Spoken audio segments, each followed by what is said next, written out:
हमारी कहानी शुरू होती है एक हाई स्कूल में जो डेलिक्वेंट्स और क्रिमिनल से भरा हुआ है। यहाँ पर सिर्फ वो लोग रूल करते हैं जो ताकतवर होते हैं और जो वीक हैं उन्हें बिल्कुल ट्रैश की तरह ट्रीट किया जाता है, बिल्कुल हमारे बेचारे लड़के रोकुदो की तरह। वैसे तो आगे चलकर उसके पास एक हारेम होगा वाइफूस का जो उसके हैंडसम गुड लुक्स का सामना नहीं कर पाएंगे, लेकिन फिलहाल के लिए रोकुडो का लगातार मजाक बनाया जाता है और उसे पीटा जाता है और बुली भी किया जाता है इन डेलिक्वेंट्स के द्वारा। उसके पास बस दो दोस्त हैं, एक को जो वो कर्नल बुलाता है और दूसरे को चीफ। ये नर्डी नेम्स और आउटफिट बस उन्हें भी कांस्टेंट बुलिंग का टारगेट बना देता है। इसी वजह से वो तीनों अपना ज्यादातर वक्त बाथरूम में छुप कर बिताते हैं और अपने दुश्मनों को कर्ज करते हैं जो रोज इनकी पीसफुल हाई स्कूल लाइफ को रूइन करते हैं। लेकिन एक दिन रोकुडो को उसके गुजर चुके दादाजी से एक पैकेज मिलता है और उसमें एक स्क्रोल होता है जिसमें एक पावरफुल मैजिक होता है जो पुरानी जनरेशन से उसकी फैमिली में चलती आ रही है। और जब ये तीनों सोचने लगते हैं कि शायद इन्हें सुपर ह्यूमन पावर मिलने वाली है, तभी अचानक से स्क्रोल से एक ब्राइट लाइट निकलती है और एक मार्क रोकुडो के फोरहेड पे इम्प्रिंट हो जाता है। अगले दिन स्कूल जाते हुए रोकुडो को कुछ ठग्स घेर लेते हैं जो एक्चुअली मिडिल स्कूलर्स होते हैं, लेकिन रोकुडो उन्हें वार्निंग देता है कि वो दूर ही रहें वरना वो अपनी नई कूल पावर्स उन पे यूज कर देगा।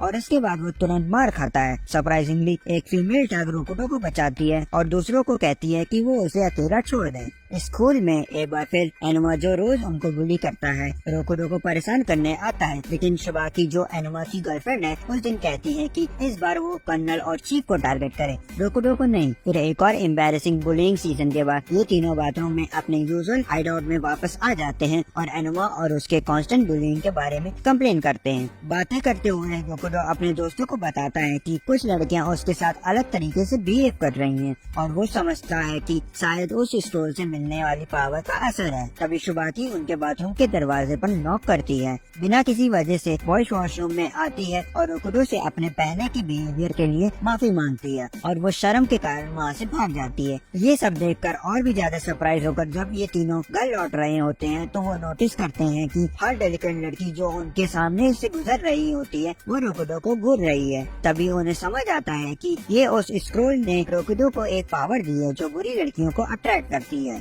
अचानक से एनुमा कहीं से आ जाता है और वो रोकुडो को धमकी देता है कि वो उसकी गर्लफ्रेंड को छीन ना ले। रोकुडो को समझ नहीं आता है कि ये सब क्या हो रहा है और फिर एनुमा बताता है कि शुभाकी ने तो अपने फोन के वॉलपेपर में भी रोकुडो की फोटो लगा ली थी। घबरा कर रोकुडो भागने लगता है, लेकिन वो एक्सीडेंटली एक ब्लॉन्डे हेयर डेलिकेट लड़की से टकरा जाता है जो अभी थोड़ी देर पहले ही एक पूरे गैंग के ठग्स को अकेले मार कर आई थी। वो अपने खून से सने हुए हाथ रोकुडो के हाथों में रख देती है क्योंकि उसने पहली नजर में ही रोकुडो से प्यार कर लिया था। अगले दिन स्कूल में रोकुडो हैरान रह जाता है देखकर कि वो ब्लॉन्डे लड़की उसकी क्लास ज्वाइन कर चुकी है और उसके पास वाली सीट भी चुनी है। वो अपना नाम राना बताती है। जब कर्नल पीछे बुली हो रहा होता है तो वो बिल्कुल इग्नोर कर देती है, लेकिन जैसे ही बुली का ध्यान रोकुडो पर चला जाता है राना एफर्टलेसली एक डेस्क को एक हाथ से उठा लेती है और उस बुली पर अपना गुस्सा निकाल देती है। राना की इस मॉन्स्टर स्ट्रेंथ को देखकर रोकुडो तुरंत भाग जाता है। स्कूल के बाद जब वो राना से दोबारा टकरा जाता है तो अचानक उससे समझ आता है कि राना कितनी खूबसूरत है और उसकी पावर्स की वजह से अब राना उसके प्यार में पागल है। वो सोचता है कि अब उसका ये फर्ज बनता है कि वो राना को प्रोटेक्ट करे उन सब गुंडों से जो उससे शायद बदला लेना चाहेंगे, लेकिन राना रिप्लाई देती है कि अगर उसे ये पसंद है तो वो सिंपली सब गुंडों का सफाया कर देगी। अगले दिन स्कूल में रोकुडो देखता है कि उसके आसपास बैड गर्ल्स का पूरा हारेम जमा हो गया है, लेकिन जब राना उन्हें डराकर भगा देती है तो रोकुडो उससे वादा लेता है कि वो अब से अच्छी लड़की बनेगी और फाइट्स नहीं करेगी। राना खुशी खुशी ये वादा कर लेती है क्योंकि वो रोकुडो को खुश देखना चाहती है।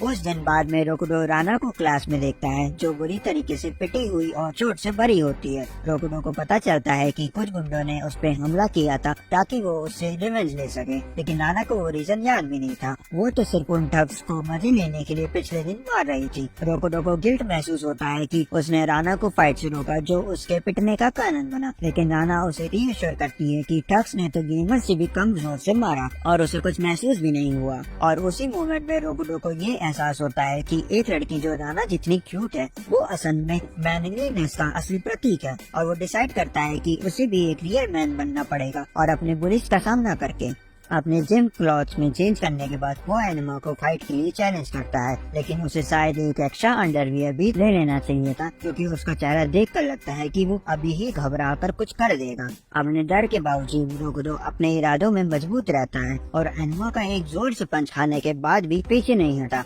ये देख के एनिमा और भी गुस्से में आ जाता है और उसके ऊपर पंचेस की बारिश करने लगता है, लेकिन उन पंचेस में से कोई भी रोकुडो को गिराने में कामयाब नहीं हो पाता। इतनी देर में उसके दोस्त चीखते हैं और अपनी कमजोरी पे अफसोस करते हैं, क्योंकि वो बस रोकुडो को इस ब्रूटैलिटी से गुजरते हुए देखने पर मजबूर है। और जब तक रोकुडो के घुटने बकल नहीं होते, वो राना का चेहरा याद करता है और धीरे से उसको बचाने के लिए बुलाता है, और उसी पर राना आकर अपने एक ही पावरफुल पंच से फाइट को एंड कर देती है। फाइट के बाद रोकुडो हॉस्पिटल जाने से मना कर देता है और कहता है कि वो ठीक है, लेकिन जब वो घर जाने लगता है तो अपने आप पर तरस खाता है, क्योंकि उसे लगता है कि वो कितना वीक है जो एक लड़की से बचने की रिक्वेस्ट करनी पड़ी, और वो एक असली मर्द बनने की इच्छा करता है। दूसरी तरफ एनिमा हॉस्पिटल में उठता है और इम्प्रेस होता है कि रोकुडो की हिम्मत और मैनीनेस को देख के। अगले दिन स्कूल के बाद रोकुडो हैरान रह जाता है जब वो देखता है कि एनुमा उसका इंतजार कर रहा है, और वो और भी ज्यादा शॉक होता है जब एनुमा उसे रामन खाने के लिए बुलाता है। तब कर्नल और चीफ छुपकर अपने दोस्त पर नजर रखते हैं। रामेन खाने के बाद रोकुडो एनुमा से पूछता है कि उसने उसे क्यों इनवाइट किया, लेकिन एनुमा बस कैजुअली कहता है कि उसका मन था एक दोस्त के साथ खाना खाने का, जो ऑब्वियसली रोकुडो को सरप्राइज कर देता है। एनुमा फिर उसे ये भी वार्न करता है कि ओसुनाडे जो स्कूल का टॉप डॉग और सबसे पावरफुल और फील्ड गुंडा है, वो रोकुडो से फाइट करना चाहता है। ये सुनते ही वो बहुत ज्यादा डर जाता है और एनुमा वहाँ से चला जाता है। फिर हम देखते हैं कि ओसुनाडे का एक आदमी और एक लड़की वहाँ आते हैं, और वो लड़का रोकुडो से अपने बॉस के पास चलने के लिए कहता है, और जब वो रोकुडो को धमकी देता है तब उसके साथ की लड़की उस लड़के को रोकने लगती है, और तभी एनुमा वहाँ पे वापस आ जाता है और उसे बोलता है कि इस फाइट में वो उसका साथ देगा। बहुत ज्यादा डरे हुए होने के बावजूद रोकुडो रियलाइज करता है कि अपनी प्रॉब्लम से भाग के कुछ अचीव नहीं होता, और असली मर्द वही है जो अपनी डेस्टिनी का सामना करे, चाहे वो कितना भी उन्हें डराए। रोकुडो की इस करेज और मोटिवेशनल बातों से इंस्पायर होकर उनके दोस्तों ने डिसाइड किया कि वो भी इस इम्पॉसिबल मिशन में उसका साथ देंगे, और वो ओसुनाडा से लड़ने के लिए उसके साथ खुशी खुशी जाएंगे। इवन एनुमा भी प्रॉमिस करता है कि वो भी उसके साथ खड़ा रहेगा। अगले दिन स्कूल में एक छोटी सी लड़की कैजुअली क्लासरूम में आती है और रोकुडो को ढूंढने लगती है। पहले तो रोकुडो थोड़ा कंफ्यूज होता है, लेकिन जल्दी ही उसे पता चलता है कि ये छोटी लड़की और कोई नहीं बल्कि ओसुनाडा है, जो अमोरी हाई स्कूल का टॉप डॉग है। लेकिन जैसे ही रोकुडो की पावर्स एक्टिवेट होती है, वो नोटिस करता है कि उनका ओसुनाडे पे कोई भी असर नहीं हो रहा। वो उन्हें इग्नोर करती है और सीधा उससे कहती है कि वो उसे मार देगी। रोकुडो उसे कहता है कि वो दोनों बैठकर बात कर सकते हैं फाइट की जगह, लेकिन ओसुनाडे बोर हो जाती है और उसे मुक्का मार देती है, जो सरप्राइजिंगली रोकुडो पे बिल्कुल भी असर नहीं करता। ये देख के वो थोड़ी कंफ्यूज हो जाती है और कर्नल पर अपना पंच टेस्ट करने का फैसला करती है, और जिससे वो सीधा दीवार में जाकर टकरा जाता है। तब ओसुनाडे समझती है कि रोकुडो में कुछ तो अजीब है जो उसे रोक रहा है उसे हर्ट करने से। ओसुनाडे बात करने के लिए तैयार हो जाती है और उसे एक क्रीपी सी अबैंडन बिल्डिंग में ले जाती है, जहाँ रोकुडो को लगता है कि अब उसका सच में मर्डर हो जाएगा, लेकिन उसके बजाय वो उसको अपने कमरे में ले जाती है, जो क्यूट और पिंक कलर में डेकोरेट होता है, जैसे किसी डिस्कॉर्ड की ईगल ने डिजाइन किया हो। फिर ओसुनाडे रोकुडो को कन्फेस करती है कि उसको सच में क्यूट चीजें पसंद है, और वो रोकुडो को इनवाइट भी करती है कि जब वो चाहे उसके साथ हैंग आउट करने आ सकता है। लेकिन जितना वो रोकुडो को देखती है, उतना ही वो अपनी फीलिंग्स को लेकर और कंफ्यूज होती जाती है, क्योंकि उसने कभी इस तरह का एहसास नहीं किया था। रोकुडो समझ जाता है कि ये सब उसकी पावर्स की वजह से हो रहा है, और उसे रियलाइज होता है कि ये ओसुनाडे का पहला प्यार है। ये सोच के रोकुडो अपने खुद के फर्स्ट लव को याद करता है, जो एक हार्ट ब्रेक में खत्म हो गया था, जब उसकी क्यूट और इनोसेंट फ्रेंड एक बैड बॉय से प्यार में पड़कर खुद एक डेलिकेट बन गई थी। ओसुनाडे को उस हार्ट ब्रेक से बचाने के लिए जो फर्स्ट लव में होता है, रोकुडो सोचता है कि वो किसी तरीके से स्पेल को हटा सके, इससे पहले कि बहुत लेट हो जाए। तभी रोकुडो को रियलाइज होता है कि अगर उसकी स्पेल सिर्फ बैड गर्ल्स पर काम करती है, तो अगर वो किसी बैड गर्ल को गुड गर्ल में बदल दे तो स्पेल का असर खत्म हो जाएगा, जैसा कि शुबाकी के साथ हुआ था। क्योंकि पहले तो वो रोकुडो के पीछे पागल थी, लेकिन जैसे ही उसने रोकुडो को बुली करना छोड़ दिया, स्पेल का असर भी खत्म हो गया। इस नए स्ट्रेटेजी के साथ वो ओसनाडे को स्कूल वापस आने के लिए मना लेता है और उम्मीद करता है कि उसकी मदद से ओसनाडे एक अच्छी लड़की में बदल जाए और अपनी पीसफुल स्कूल लाइफ को अच्छे से जिए। क्योंकि ओसनाडे को 2 बार ग्रेड रिपीट करना पड़ता है, वो भी एक कोइंसिडेंस के तौर पर रोकुडो की ही क्लास में आ जाती है। लेकिन क्लास में वो मोस्टली बस अपने नोटबुक पर ड्राइंग करती है और जो भी उसकी नोटबुक में जाता है उसे मार डालने की धमकी देती है। इस दौरान रोकुडो अपना प्लान एग्जीक्यूट करता है और सजेस्ट करता है कि क्लास एक प्रोजेक्ट करे जिसमें सब मिलकर प्लांट्स और फ्लावर्स ग्रो करें। पहले तो कोई भी डेलिकेंट स्टूडेंट इस प्लान में इंटरेस्ट नहीं होता, लेकिन जब ओसनाडे सबको डांट कर कहती है तो वो सब मान जाते हैं। और जब ये एक्टिविटी स्टार्ट होती है तब क्लास रिप्रेजेंटेटिव बिल्कुल शॉक हो जाती है ये देखकर कि ये सब डेलिकेंट गार्डन में इंटरेस्ट ले रहे हैं और प्रॉपर नोट्स भी बना रहे हैं। सरप्राइजिंग कुछ ही दिनों में सब डेलिकेंट्स इंक्लूडिंग एनिमा फ्लावर्स की ग्रोथ को ऑब्जर्व करने में मजे लेने लगते हैं और अपने नोट्स कंपेयर करते हैं ताकि वो एक दूसरे की मदद कर सके। दूसरी तरफ कुरोकाटा जो ओसनाडे का फ्रेंड है उसको वापस उसकी डेलिकेंट राहों पर लाने की कोशिश करता है ताकि वो दोनों मिलकर ओनिशिमा गैंग नाम के एक पावरफुल ग्रुप को ज्वाइन कर सके। लेकिन अब ओसनाडे को इन सब में कोई इंटरेस्ट नहीं होता क्योंकि वो अपने फ्लावर ग्रोथ रिपोर्ट को कंप्लीट करने में बिजी है। स्कूल की छुट्टी होने के बाद ओसनाडे फ्लावर चेक करने आती है तो देखती है कि उन्हें कोई तोड़ चुका है जो उसको अंदर से दुख से भर देता है। ये देखते ही वो फिर से अपने पुराने वे में लौट आती है और बिना किसी रहम के उन स्टूडेंट को मार देती है जो उस इंसिडेंट के जिम्मेदार होते हैं, बिना ये जाने कि ये सब सीक्रेटली कुरोकाटा ने किया था। रोकुडो थोड़ी देर बाद ओसनाडे को ढूंढ लेता है पर अब देर हो चुकी होती है। अब ओसनाडे फिर से अपने बैड गर्ल वर्जन में वापस आ चुकी होती है और उसकी फीलिंग्स और भी स्ट्रॉन्ग हो जाती है। वो रोकुडो से अपने प्यार को कन्फेस करती है जो रोकुडो के दिल को तोड़ देता है क्योंकि वो उसे अपने प्यार में गिरने से रोक नहीं पाया। ओसनाडे फिर रोकुडो से कहती है कि अब उसके लिए नॉर्मल लाइफ जीना पॉसिबल नहीं है और वो कुरोकाटा के साथ चली जाती है। फिर दोनों उसके बाद ओनिशिमा गैंग की मीटिंग में पहुंचते हैं पर वहाँ के गैंग मेंबर्स काफी कंफ्यूज होते हैं ये देखकर कि एक छोटी सी लड़की वहाँ क्या कर पाएगी। तभी कुरोकाटा ओसनाडे को उन सब ठग पर छोड़ देता है और वो अकेले उन पे अपनी मॉन्स्टर्स स्ट्रेंथ अनलीश करती है। तब कुरोकाटा बस वहाँ बैठकर ये सब देखता है। इस बीच राना रोकुडो के पास आती है ताकि उसको कंफर्ट कर सके जो ओसनाडा जैसी एक गुड गर्ल को फिर से बैड गर्ल बनते हुए देखकर बहुत अपसेट हो गया था। लेकिन रोकुडो उसके ऊपर होप नहीं छोड़ना चाहता तो वो राना से मदद मांगता है ओसनाडे को बचाने के लिए। वापस वेयर हाउस में ओनिशिमा गैंग के मेंबर कुरोकाटा और ओसनाडे को अपने ग्रुप में शामिल करने को रेडी होते हैं, लेकिन ओसनाडे के मन में ज्वाइन करने के लिए डाउट आ जाते हैं। उस वक्त रोकुडो वहाँ आ जाता है और अपने फ्लावर्स की ग्रोथ रिपोर्ट सुनाना शुरू कर देता है।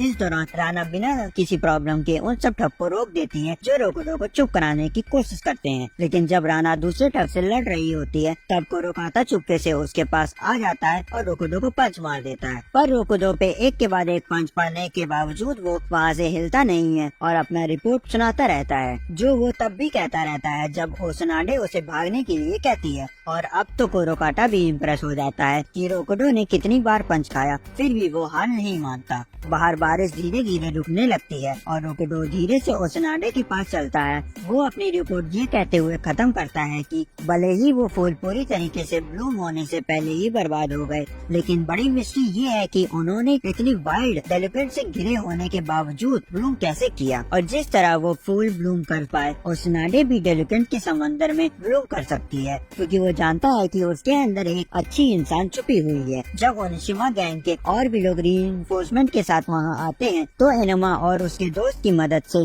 सब पीछे से वेयर हाउस से निकलने लगते हैं। ओसनाडे भी कुरोकाटा को उनके साथ आने के लिए बोलती है पर वो ये कहकर रहने का फैसला करता है कि ओसनाडे वाकई में एक अच्छी लड़की है और उसने अपने लिए जो डेलिकेट लाइफ चुनी है उसके लायक नहीं है। तो जब रोकुडो अपने दोस्तों के साथ वहाँ से भागता है तो कुरोकाटा अकेले ओनिशिमा गैंग को रोकता है। कुछ समय बाद रोकुडो अपना स्कूटर लाइसेंस ले लेता है और एनिमा अपने पुराना स्कूटर उसको फ्रेंडशिप के प्रूफ के तौर पर देने का फैसला करता है। शुरू में रोकुडो ये स्कूटर लेने से मना कर देता है क्योंकि वो स्कूटर बहुत फ्लैशी और डेलिकेट जैसा लगता है, लेकिन जब वो ये समझता है कि ये एनिमा का तरीका है उनकी दोस्ती को और गहरी करने का तो वो गिल्टी फील करता है और उसका स्कूटर को आखिर में एक्सेप्ट कर लेता है। बाद में जब वो अपना स्कूटर कैजुअली चला रहा होता है तब एक फीमेल मोटरसाइकिल कॉप उसका पीछा करने लगती है, क्योंकि उसे गलतफहमी हो जाती है कि वो एक डेलिक्वेंट है। वो कॉप गुस्से में रोबोटो के स्कूटर को मारने लगती है और चिल्लाती है कि वो सारे गुंडों को खत्म करना चाहती है। तभी रोबोटो के पावर्स एक्टिवेट हो जाती हैं और वो कॉप उसे एक प्रिंस चार्मिंग के रूप में देखने लगती है,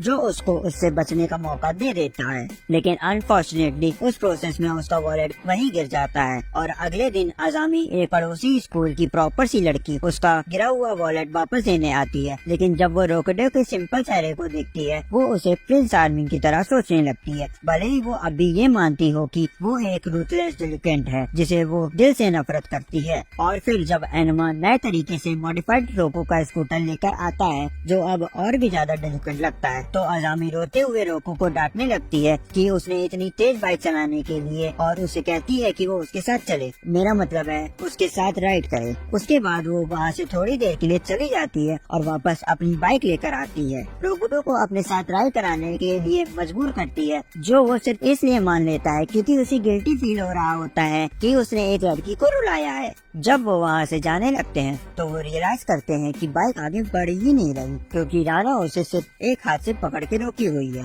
पर वो बाइक छोड़ देती है जब रोबोटो उसे रिएश्योर करता है कि वो ठीक रहेगा, लेकिन वो बाद में इमीडिएटली रिग्रेट करता है जब आजामी एक मैनियक की तरह ड्राइव करने लगती है। तब रोको को फाइनली समझ आता है कि आजामी वाकई में एक बैड गर्ल है और वो उसके पावर्स के इफेक्ट में है। उसके बाद घर लौटते वक्त रास्ते में रोको अनजाने में ओनिशिमा गैंग के 5 लीडर में से एक ओई ब्लू से टकरा जाता है, जो उसे पूछता है कि क्या उसने किसी क्रेजी लड़की के बारे में सुना है जो पुलिस बन के बाइकर गैंग के मेंबर्स को अटैक करती है। रोको तुरंत समझ जाता है कि वो आजामी के बारे में बात कर रहा है, पर वो ब्लू को कसम खा के कहता है कि उसने उसे कभी नहीं देखा, जबकि अंदर से वो शॉक में होता है कि जो डेलिक्वेंट से इतनी हेट करती है वो आजामी ऐसा कुछ इतना रेकलेस और वायलेंट कर सकती है। इसके बावजूद रोको अब भी उसकी मदद करने का फैसला करता है और अपने दोस्तों को एक लेट नाइट स्ट्रेटेजी मीटिंग के लिए बुलाता है। जब एनिमा ओनिशिमा गैंग की डेंजरनेस के बारे में क्लियर करता है तब रोको में हिम्मत आती है और वो एक पैशनेट स्पीच शुरू करता है मैनीनेस के बारे में, और वो कहता है कि वो अब और वीक नहीं रह सकता और अपने दोस्तों को प्रोटेक्ट करना चाहता है। ये सुन के कर्नल और चीफ भी मोटिवेट हो जाते हैं और हिम्मत दिखाते हैं, पर एनिमा ज्यादा इम्प्रेस नहीं होता। फिर वो सब अपने स्कूटर लेकर निकलते हैं आजामी को ओनिशिमा गैंग से पहले ढूंढने की उम्मीद में। तभी आजामी टोक्यो के रास्ते में रात को अपनी बाइक राइड करती है और उसकी आंखों में गुस्सा होता है, क्योंकि वो याद करती है कि कैसे एक पुलिस ऑफिसर उसका आइडल बन गया था जब उसने उसे बचाया था और उसके दिल में भी पुलिस बनने की चाहत जगाई थी। लेकिन ब्लू ने उसके प्रिंस चार्मिंग का एक्सीडेंट इतना बुरा किया था कि वो दोबारा कभी राइड नहीं कर पाया, और उस दिन के बाद आजामी ने कसम खाई थी कि वो हर बाइकर गैंग को खत्म कर देगी और ब्लू से अपना बदला ले लेगी। जब आजामी उस रात फाइनली ब्लू से मिलती है तो उसका बदला लेने का जुनून उसकी सोच को धुंधला कर देता है और वो ब्लू के बिछाए हुए ट्रैप में फंस जाती है, जहाँ वो एक पूरे बाइकर गैंग के सामने आ जाती है। खुशकिस्मती से कुछ ही देर बाद रोको और उसके दोस्त उसकी मदद के लिए आ जाते हैं और ब्लू को हराने के लिए उसका साथ लड़ते हैं। इसके जवाब में ब्लू उन्हें एक अलग तरीके का टैग का गेम चैलेंज देता है। इसमें रोकू को ब्लू को जोर से पकड़ के रखना होगा जब तक उसके टीममेट उसे टैग नहीं कर लेते, मगर ब्लू इतनी तेज और रेकलेस राइड करता है कि ये काम नामुमकिन लगता है। जितना वो मौत के करीब आता है उतना ही उसके लिए वो थ्रिलिंग होता है। फिर भी आजामी ब्लू के पीछा करती है, जबकि रोकू के दोस्त ब्लू के गैंग को रोकने की कोशिश करते हैं ताकि वो आजामी के रास्ते में न आए। जैसे ही बाइकर गैंग और करीब आने लगते हैं एनिमा ये समझता है कि उसके पास अपनी प्यारी बेबी स्कूटर को सेक्रीफाइस करने के अलावा और कोई रास्ता नहीं है। वो अपने स्कूटर से कूद के उतरता है ताकि बाकी बाइकर्स उसमें क्रैश हो जाएं, और ये हीरोइक जेसर उन्हें थोड़ी देर की मोहलत दिलाता है। लेकिन जब और भी बाइकर पहुँचते हैं तो एनिमा और चीफ तय कर लेते हैं कि वो अपनी जगह पर खड़े रहेंगे और फाइट करेंगे और आजामी और रोको के लिए और टाइम बाय करेंगे। अचानक से एक मॉन्स्टर टाइप कैरेक्टर अपनी बाइक पर आ जाती है और बाइकर को ऐसे चीर देती है जैसे वो सिर्फ एक छोटी सी चींटियां हो, लेकिन वो आगे बढ़कर रोको को बचाना चाहती है, पर एनिमा और चीफ उसे कह देते हैं कि वो पीछे रुके और रोको को अपनी ताकत से जीतने दे, क्योंकि वो नहीं चाहता कि उसकी हर मुश्किल में राना उसके लिए लड़ती है। हैरानी की बात ये थी कि राना इस बात को मान जाती है और रोड के बीच में घुटनों पर बैठ जाती है और रोको का इंतजार करती है और वो कहती है कि उसे रोकू पर पूरा भरोसा है क्योंकि वो उससे प्यार करती है। दूसरी तरफ अजामी अपने डेयरिंग परस्यूट को कंटिन्यू रखती है और ब्लू के इंसेन स्पीड के बावजूद उसका पीछा करती रहती है। जब ब्लू अजामी की आंखों में वो डेमोनिक लुक देखता है तो रियलाइज करता है कि अजामी भी मौत से वैसे ही नहीं डरती जैसे वो नहीं डरता। उसे लगता है कि जैसे उसकी मौत दोनों का पीछा कर रही है और वो दोनों एक दूसरे के पीछे भाग रहे हैं जैसे रीपर उन्हें चेस कर रहा हो। उसी वक्त अजामी ये राज खोलती है कि वो ब्लू को रोकने के लिए कुछ भी करने को तैयार है, चाहे उसके लिए उसे अपनी जान ही क्यों न देनी पड़े। बस ब्लू को उसके आइडियलाइज पुलिस ऑफिसर का बदला चुकाना होगा। ये सुनते ही ब्लू को याद आता है कि उसने अजामी से पहले भी मुलाकात की थी। असल में उसका और पुलिस वाले का काफी अच्छा रिश्ता था। वो कॉप उसके फ्रीडम और थ्रिल को चेस करने की जज्बात को समझता था और उसकी लाइफ में एक पॉजिटिव रोल मॉडल बनने की कोशिश भी करता था। लेकिन एक दिन जब ब्लू ने एक बम्पी रोड पर बहुत तेज स्पीड में ड्राइव किया और अजामी से टकराने वाला था तो वही कॉप ने अपनी बाइक और अपनी जान दांव पर लगा के उन दोनों को बचा लिया। ये अलग बात है कि वो जिंदा बच गया लेकिन वो कभी दोबारा बाइक नहीं चला सका।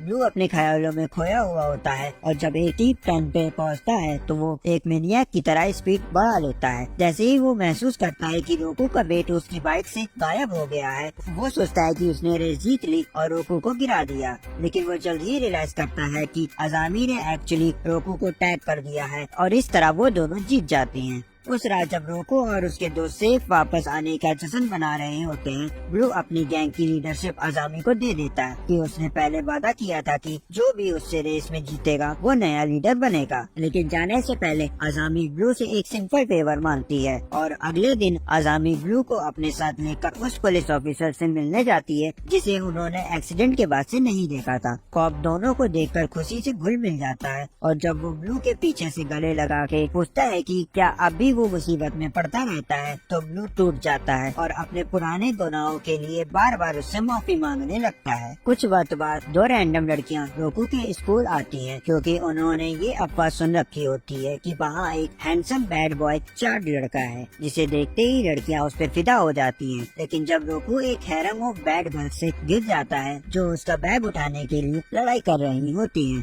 तब अजामी अपने आप को उसकी पर्सनल ड्राइवर डिक्लेयर करती है और उसकी और भी क्रेजी मॉन्स्टर वाइफो राना भी सीन में आके हंगामा मचा देती है। उसके बाद वो दोनों रैंडम गर्ल्स वहाँ से डर के मारे तुरंत भाग जाती हैं। अगले वीकेंड पर रोगो अपने गैंग को घर पे बुलाता है ताकि वो सब साथ में मिलकर गेम्स खेलकर एक दूसरे को अच्छे से जान सके। लेकिन जैसे ही वो स्नैक्स लेने के लिए रूम से निकलता है वहाँ की हवा एकदम ऑकवर्ड हो जाती है क्योंकि राना की इमिडिएटिंग ऑरा फिर से वापस आ जाता है जब भी रोको वहाँ नहीं होता।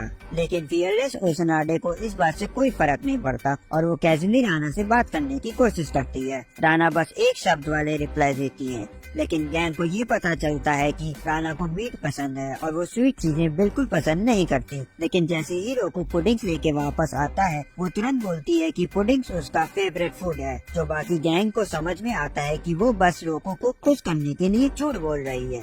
अगले दिन स्कूल के बाद रोको और उसके गैंग को क्लासरूम साफ करने का काम दिया जाता है। जब रोको और कर्नल साथ मिलकर काम कर रहे होते हैं तो राना को ओसनाडे के साथ काम करने के लिए फोर्स किया जाता है जो उसे काफी डिसअपॉइंट करता है। फिर भी दोनों काफी अच्छे से साथ में काम करते हैं क्योंकि दोनों ही इक्वली स्टूपिड होते हैं। दोनों गर्ल जमीन की टाइल्स को अपने हाथों से उखाड़कर उनके नीचे का डर्ट साफ करने लगती हैं और जब उनको सीलिंग भी गंदा दिखता है तो वो सोचती है कि रोको और कर्नल की तरह टीम वर्क करके वहाँ भी साफ करेगी। लेकिन ओसनाडे छोटी होने के कारण ये टीम वर्क प्रॉपरली नहीं कर पाती और वो एक्सीडेंटली राना का सर सीलिंग के अंदर ढकेल देती है। लेकिन दिन के एंड में राना अपनी जेंटल साइड दिखाती है और थकी हुई ओसनाडे को अपनी गोदी में सोने देती है। दूसरी तरफ स्कूल और गैंग के अंदर रोको की फेम बढ़ गई है क्योंकि उसने कई ओशिनामा गैंग मेंबर को हराया है। इनुमा उसे वार्न करता है कि ओनिशिमा गैंग के लीडर जरूर बदला लेने की कोशिश करेंगे और वो स्पेसिफिकली डोजी के बारे में वार्न करता है। डोजी जो कभी गैंग में लोएस्ट रैंकिंग मेंबर था। जब गैंग एक रात में बर्बाद हो गई थी तब ओनिशिमा पूरी गैंग को दोबारा खड़े करने में अपना सब कुछ लगा दिया और जल्द ही ओनिशिमा गैंग का बेस्ट लीडर बन गया। इसी वक्त ओनिशिमा गैंग के बचे हुए 4 लीडर्स अमोरी हाई स्कूल में आते हैं लेकिन सरप्राइजिंगली डोजी बोलता है कि उसे रोको जैसे वर्थलेस बंदे में कोई इंटरेस्ट नहीं है और उसका असली टारगेट वो मॉन्स्टर है जो राना के नाम से जाना जाता है। अगले दिन ओनिशिमा गैंग के मेंबर अमोरी हाई स्कूल में ट्रांसफर हो जाते हैं और अब वो रोकू के क्लास में नए स्टूडेंट बन जाते हैं, जो रोकू और उनके दोस्तों को एकदम शॉक में डाल देता है। सबको लगता है कि डोजी बदला लेने आया है, लेकिन एक अचानक अनएक्सपेक्टेड ट्विस्ट में डोजी क्लेम करता है कि रोकू ने जो कुछ अचीव किया है उसकी वजह से ओनिशिमा गैंग उसकी इतनी रिस्पेक्ट करने लगी है कि उन्होंने सोचा वो भी उसी स्कूल में ट्रांसफर ले ले ताकि वो भी पीसफुल स्कूल लाइफ एंजॉय कर सके। पहले तो रोकू को इस पर यकीन नहीं होता, लेकिन जब वो सिनाडे डोजी से हाथ मिलाती है और उसे एक्सेप्ट करने का सिग्नल देती है तो रोकू भी वैसा ही करता है, जबकि डोजी का असली ऑब्जेक्टिव राना थी जो उसे अंदर ही अंदर खौफ से भर देता है। दूसरी तरफ क्लास के दौरान कर्नल को डोजी काफी क्रीपी लगता है, जबकि रोकू को एक फीमेल ओनिशिमा गैंग मेंबर का और उस पर लगातार घूमना काफी अनकंफर्टेबल सा फील करता है। ये बात राना को और भी गुस्से में भर देती है, इसलिए बॉयज अपनी फेवरेट बाथरूम में वापस बैठ जाते हैं और इस नए क्रेजी सिचुएशन को समझने की कोशिश करते हैं। लेकिन जब वो बाथरूम से निकल रहे होते हैं तो वो रेनो से टकरा जाते हैं, जो समहाउ रोकू के पावर के असर में आ जाता है। ये देख के बॉयज को लगता है कि अब रोकू के बैड वॉइस पर भी असर डाल सकते हैं, जो उन्हें और भी शॉक में डाल देता है। इस रियलाइजेशन से डर के मारे वो भागते हैं, लेकिन रोकू एक जगह पर फंस जाता है जहाँ से निकलने का कोई रास्ता नहीं होता और तभी रेनो कन्फेस करती है कि वो असल में एक लड़की है जो लड़के के कपड़ों में ड्रेसअप करती है, जबकि उसका ट्विन ब्रदर काजिनो लड़की के कपड़ों में रहता है, लेकिन वो असल में काफी वायलेंट है। ये सुन के रोको उसे पूछता है कि रेनो ने इतना सेंसिटिव सीक्रेट उसके साथ शेयर क्यों किया, तो वो जवाब देती है कि पता नहीं क्यों, पर तुम्हें देखकर मेरा दिल डोकी डोकी होने लगता है। ये कहकर वो वहाँ से शर्म के मारे भाग जाती है। इसी वक्त डोजी राना से बात करने की कोशिश करता है ताकि वो उससे उसकी कोई वीकनेस जान सके, लेकिन राना की स्टोइक और इमोशनलेस चाल के कारण वो उससे कुछ भी नहीं जान पाता। लेकिन जैसे ही रोकू क्लास में वापस आता है, राना सडनली लाइवली हो जाती है, जिसे डोजी रियलाइज करता है कि रोकू ही वो चाबी है जो राना की वीकनेस को अनलॉक कर सकती है। फिर थोड़ी देर बाद वहाँ यासिया भी आ जाती है, जो ओसानाया गैंग की 5 लीडर में से एक थी। तब रोकुरो उससे पूछता है कि उसने गैंग क्यों ज्वाइन करी। तब वो बताती है कि उसको स्ट्रॉन्ग लोग पसंद है और वो उनको फील कर सकती है क्योंकि उसका दिल तेज धड़कने लगता है। और तभी वो रोकुरो को एक लव लेटर देती है और तब वो बहुत कंफ्यूज हो जाता है और सोचता है कि ये उस स्पेल का असर है और वो मजबूरी में उसका लव लेटर एक्सेप्ट करने ही वाला होता है। तब तक वहाँ राना आ जाती है और याशिया बिना लेटर दिए वहाँ से चली जाती है, क्योंकि उसे स्ट्रॉन्ग मैन से जितना प्यार होता है उतना ही स्ट्रॉन्ग वुमेन से वो नफरत करती थी। अगले दिन जब स्कूल फेस्टिवल की प्रिपरेशन चल रही होती है, रोकू कार्डबोर्ड लेने के लिए बाहर निकलता है, लेकिन अचानक से वो बैड गर्ल्स के हारम से घिरा होता है जो उसकी पावर्स के इफेक्ट में है। बाद में जब वो ओतोहिमे से जो गर्ल गैंग की लीडर है और वो उससे बात करता है तो वो जान लेता है कि ये गर्ल गैंग असल में काफी फ्रेंडली और लॉ अवेयरिंग है, जो ज्यादातर अपना वक्त रिसेंट टी पार्टीज पे गुजारती हैं। लेकिन 2 साल पहले राना इनकी गैंग की हिस्सा थी और जब ओनिशिमा गैंग के मेंबर ने गर्ल गैंग पे अटैक किया था तो राना ने अकेली ही ओनिशिमा गैंग को डिस्ट्रॉय कर दिया था। जब तोजी ये सब होते हुए सिर्फ खड़ा देख सकता था और ओतोहिमे को उस रात के बाद कभी भी राना का दीदार नहीं हुआ। लेकिन जब रोको स्कूल वापस आता है तो डोजी उसे इन्फॉर्म करता है कि गर्ल गैंग की कुछ मेंबर्स ने अमोरी हाई स्कूल के स्टूडेंट पे अटैक किया और साथ में रीनो को भी मारा। रोकू को ये बात बिल्कुल भी मानने में यकीन नहीं होता, क्योंकि वो ओतोहिमे और उसके फ्रेंड को अच्छी तरीके से जानता था और उन्हें अच्छा लोग समझता था।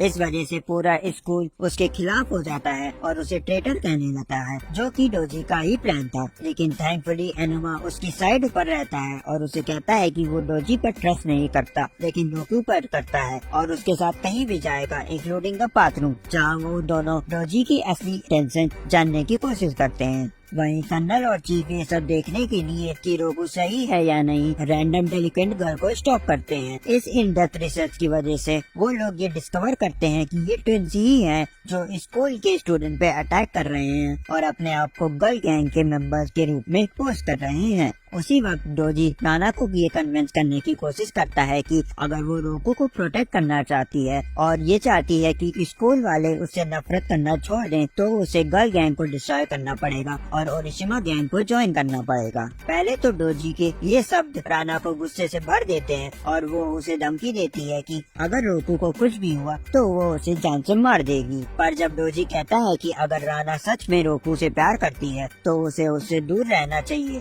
क्योंकि वो ही यही सारी प्रॉब्लम्स का सोर्स है। तो वो राना के इमोशनल बैरियर को तोड़ देता है और उसे अपने साथ ज्वाइन करने के लिए मना लेता है। मीनवाइल बॉयज फनी रियलाइज कर लेते हैं कि डोजी का प्लान यही है कि वो रोकू को राना से अलग कर दे और उसे रिक्रेट कर ले। वो तुरंत क्लास में भागते हैं राना को बचाने के लिए, लेकिन तब तक बहुत देर हो चुकी होती है। बाहर विंडो से डोजी जीत कर रोकू को कहता है कि अब सब खत्म हो चुका है और वो जीत चुका है, लेकिन अगर रोकू राना को बचाना चाहता है तो डोजी खुशी खुशी उसे हेल और डिस्पायर में खींच लेगा। अगले दिन जब रोकू और उसके दोस्तों ने स्कूल में एंट्री की तो डोजी अनाउंस करता है कि अगर वो अब भी राना को बचाना चाहते हैं तो उसे सिर्फ उसके सबसे स्ट्रॉन्ग मेंबर्स को हराने ही नहीं बल्कि बेपनाह दुख और परेशानी भी सहनी होगी। लेकिन रोकू बिना किसी हेजिटेशन के ये प्रोक्लेम करता है कि वो कुछ भी करेगा राना को खुश रखने के लिए, जो बाकी लोग गलत समझ लेते हैं और उसे शादी की प्रपोजल समझ लेते हैं। बदकिस्मती से रूफ टॉप तक पहुंचना आसान नहीं होता क्योंकि उनका रास्ता काउंटेड स्टूडेंट और ओनिशिमा गैंग के मेंबर ने ब्लॉक कर दिया होता है।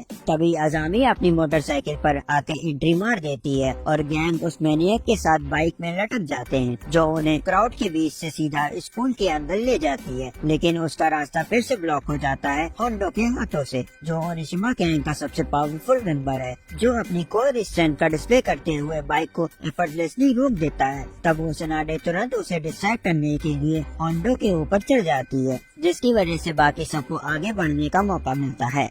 ऊपर रूफ टॉप पर डोजी के प्लान के हिस्से से ओतोहिमे को जबरदस्ती राना के आगे फाइट करने पर मजबूर किया जाता है, जिससे राना को ओनिशिमा गैंग का कोल्ड ब्लडेड किलिंग मशीन बनाया जा सके। इसी दौरान नीचे ओसनाडे और होंडो अपने ब्लूज एक्सचेंज कर रहे होते हैं। होंडो रिवील करता है कि डोजी से मिलने से पहले वो हमेशा बुलिड और मोक्ड होता था। उसकी स्टूपिडिटी के लिए लोग उसका मजाक न लेते थे, बस उसकी ब्रूट फोर्स ही उसका एक स्ट्रेंथ थी। लेकिन डोजी से मिलने के बाद और गैंग में ज्वाइन करने के बाद होंडो को रिस्पेक्ट मिलने लगी और दोस्तों का साथ मिलना, और अब वो लोग उसका मजाक नहीं उड़ाते थे। ओसनाडे ये सब सुनकर कहती है कि वो उसका दर्द समझ सकती है क्योंकि वो भी पहले ऐसी ही थी, लेकिन नए दोस्तों के साथ आके उसने ये समझा कि एक डेलिकेट बनना कुछ खास वर्थ नहीं रखता, और वो होंडो को दिखाने का वादा करती है कि असली स्ट्रेंथ अंदर से आती है। फिर होंडो ओसनाडे को उठाकर वॉल के अगेंस्ट फेंकता है, लेकिन ओसनाडे तुरंत उठकर वापस परेड मारते हुए सीधा उसके फेस पर एक जबरदस्त हिट देती है। आखिर में ओसनाडे फैसला करती है कि वो ये लड़ाई एक सच्चे टेस्ट ऑफ स्ट्रेंथ से सेटल करेगी।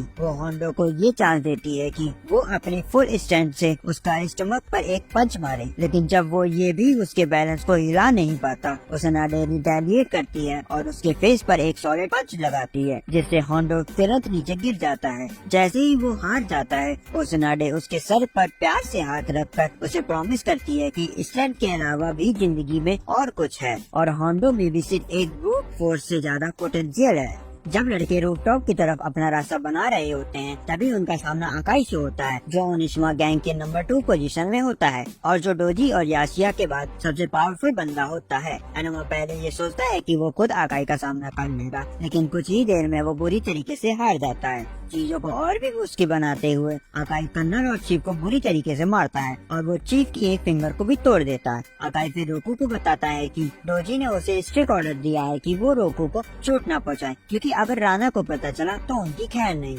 इसलिए अकाई का प्लान है कि वो रोकू को मजबूर करे वो अपने दोस्तों को तकलीफ में देखे, और वो एक एक करके उनकी फिंगर तोड़ता है और उसे याद दिलाता है कि खुद उसने इस हेल्प को चूज किया है जब उसने डोजी की वार्निंग को इग्नोर किया था और राना को बचाने का इरादा बनाया, जबकि वो इतना वीक है। रोको अपने दोस्तों को इतनी बुरी हालत में देखता है और वो उदासी में डूब जाता है। तभी एनोमा को अपना पास्ट का एक फ्लैशबैक याद आता है। पहले उसका भी एक गैंग था और उसके भी दोस्त थे, लेकिन एंड में उन्होंने उसका साथ छोड़ दिया और अकाई की गैंग को ज्वाइन कर लिया। लेकिन जब उसकी मुलाकात रोको और बाकी दोस्तों से हुई तो उसने रियलाइज किया कि असली दोस्त वो है जो हर हालत में आपका साथ ना छोड़े, चाहे आप कितने भी कमजोर क्यों ना हो। इसी वक्त चीफ अचानक से अकाई के फेस में एक जोर से पंच मार देता है और वो और कन्नर ये रिवील करते हैं कि चाहे वो लोग डरपोक हैं, लेकिन वो अपने दोस्त का साथ कभी नहीं छोड़ेंगे, चाहे उनकी कितनी भी फिंगर्स टूटी क्यों ही न जाए। एनोमा भी वापस उठता है और दोस्तों से कहता है कि वो आगे बढ़े जब तक वो अकाई को रोकता है। जब लड़के आगे बढ़ते हैं एनोमा को अकाई का गुस्सा झेलना पड़ता है, जो उसे गुस्से में लगातार पंचेस मारता रहता है। लेकिन एनोमा को वो एक मौका मिलता है जिसका वो इंतजार कर रहा था और अपने लाश बचे हुए स्ट्रेंथ से एक पावरफुल पंच से अकाई को नीचे गिरा देता है। लेकिन जैसे ही वो सोच रहे होते हैं कि अब उनका रास्ता क्लियर है, उनका सामना एक और प्रॉब्लम से होता है। अमानो, जो काजिनो और रेनो का तीसरा भाई है, और उसके साथ काजिनो भी पीछे से आ जाता है उनका एग्जिट ब्लॉक करने के लिए। इसी बीच रेनो को कहीं पे बांधा गया था क्योंकि उसने डोजी के प्लान में शामिल होने से मना कर दिया था, क्योंकि वो रोकू से बहुत प्यार करती थी और उसे चोट नहीं पहुंचाना चाहती थी।